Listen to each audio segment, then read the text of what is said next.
আতাইনাকাল কাউসার ফাসাল্লি লিরাব্বিকা ওয়ানহার ইন্না শানিআকা হুয়াল আবতার।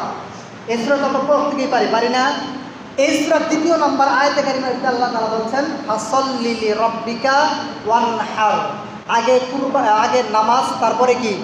কুরবানি। এই যে আগে নামাজ পরে কুরবানি, এর ব্যাখ্যা করতে গিয়ে কোনো মুফাসসিরিনে কেরাম বলেছেন, কোনো ব্যক্তি যদি ঈদুল আজহার নামাজ আদায় না করে ওই ব্যক্তি কুরবানি দিলে কুরবানি হবে না।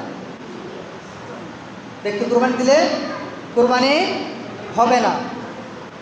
তাহলে যদি আপনার শরীফদের মধ্যে এমন কোন লোক থাকে যেই ব্যক্তি কুরবানি দেওয়ার নিয়ত করছে, টাকা পয়সা দিছে, কিন্তু মাগার আপনি জানেন ব্যক্তি ঈদুল আজহা বা ঈদুল ফিতরের নামাজ আদায় করে না, যদি এই লোকের সাথে আপনি কুরবানি দেন কুরবানি হবে না। যেহেতু আল্লাহ বলছেন কি ফাসাল্লি লিরাব্বিকা ওয়ানহার, আগে নামাজ পরে কুরবানি। আগে নামাজ আদায় করতে হবে, ঈদুল আজহার নামাজ আদায় করতে হবে, পরে কুরবানি দিতে হবে। একদল মুফাসসিরিনে কেরাম বলছেন এই আয়াতে কারিমা দ্বারা ফাসাল্লি লিরাব্বিকা ওয়ানহার, এই ফাসাল্লি দ্বারা বোঝানো হয়েছে যে ঈদুল আজহার নামাজের আগে কুরবানি দিলে কুরবানি হবে না, নামাজের পরে কুরবানি দেওয়া লাগবে। দুইটা মত আসছে।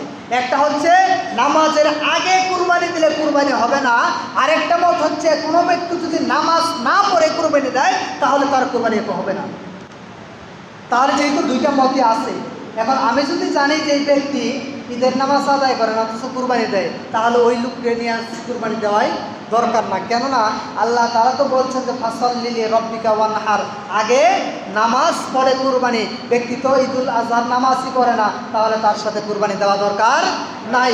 আল্লাহ তাআলা আমাদেরকে বোঝার তৌফিক দান করুন। সকলে আল্লাহুম্মা আমিন। ওয়া আখিরু দাওয়ানা আলহামদুলিল্লাহি রাব্বিল আলামিন।